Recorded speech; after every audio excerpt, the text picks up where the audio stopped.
किस पाप के कारण बनी इंद्र के शरीर पर 1000 योनियाँ। हेलो गाइस, मैं हूं दिलीप जोधवार। आप लोग देख रहे हैं मिस्टर दिलीप ऑफिशियल 4K। तो आइए शुरू करते हैं।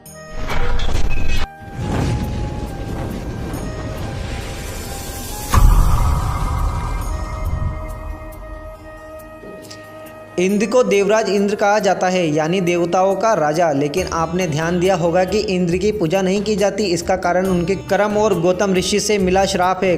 काम वासना से वशीभूत होकर देवराज इंद्र ने कुछ ऐसा कर दिया था जिसके कारण गौतम ऋषि ने 1000 योनियों का श्राप इंद्र को दे दिया था। काम वासना के कारण इंद्र को मिल गया 1000 योनियों का श्राप। इंद्र के अधिकतर चित्रों में उनके शरीर पर असंख्य आंखें बनी हुई है दिखाई देती है। वास्तव में वो आंखें गौतम ऋषि के श्राप का परिणाम है। महापुराण में वर्णित एक कथा के अनुसार देवराज इंद्र स्वर्गलोक में अप्सराओं से घिरे रहने के बाद भी काम वासना से घिरे रहते थे। एक दिन वो धरती पर विचरण कर रहे थे, तभी उन्होंने देखा कि एक कुटिया के बाहर गौतम ऋषि की पत्नी देवी अहिल्या दैनिक कार्य में व्यस्त है।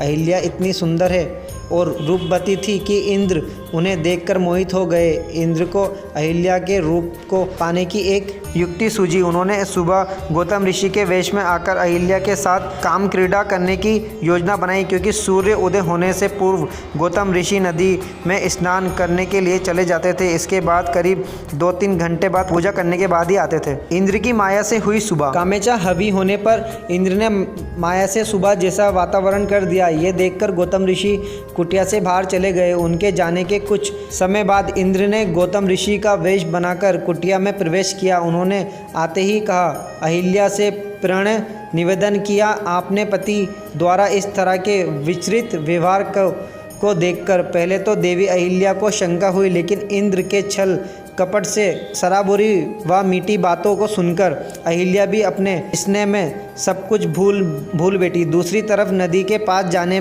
पर गौतम ऋषि ने आसपास का वातावरण देखा, जिससे उन्हें अनुभव हुआ कि अभी सुबह नहीं हुई है। वो किसी अनहोनी की कल्पना करके अपने घर पहुँचे। वहाँ जाकर उन्होंने देखा कि उनके वेश में कोई दूसरा पुरुष उनकी पत्नी के साथ रति क्रिया कर रहे हैं। यह देखते ही ऋषि क्रोधित हो गए। गौतम ऋषि ने क्रोध में आकर अपनी पत्नी अहिल्या को श्राप दिया, वो जीवन भर पत्थर की शिला बनी रहेगी। वही इंद्र को धिक्कारते हुए गौतम ऋषि ने कहा, तुमने यह सब एक स्त्री की योनि पाने के लालच में किया। तुम्हें योनि की इतनी लालच है तो तुम्हें वही मिलेगी। मैं तुम्हें श्राप देता हूँ कि तुम्हारे शरीर पर 1000 योनियाँ उत्पन्न हो जाएगी। अब तुम्हें किसी स्त्री के साथ की आवश्यकता नहीं, क्योंकि तुम स्वयं 1000 योनियों के स्वामी हो। इस तरह इंद्र के शरीर पर 1000 योनियाँ निकल आई। इंद्र को अपराध बोध हुआ तो उन्होंने हाथ जोड़कर गौतम ऋषि से क्षमा मांगी। गौतम ऋषि का क्रोध शांत हुआ तो उन्होंने इंद्र को श्राप से संशोध करते हुए उन योनियों को आंखों में बदल दिया। इसका कारण इंद्र की तस्वीर पर 1000 आंखें दिखाई देती है। तो गाइस, ये थी पूरी स्टोरी। अगर आपको हमारी वीडियो अच्छी लगी तो फिर हमारी वीडियो को लाइक कीजिएगा, चैनल को सब्सक्राइब करना ना भूलें, बेल आइकन का बटन दबाना बिल्कुल ना भूलें। तो मिलते हैं अगली वीडियो में।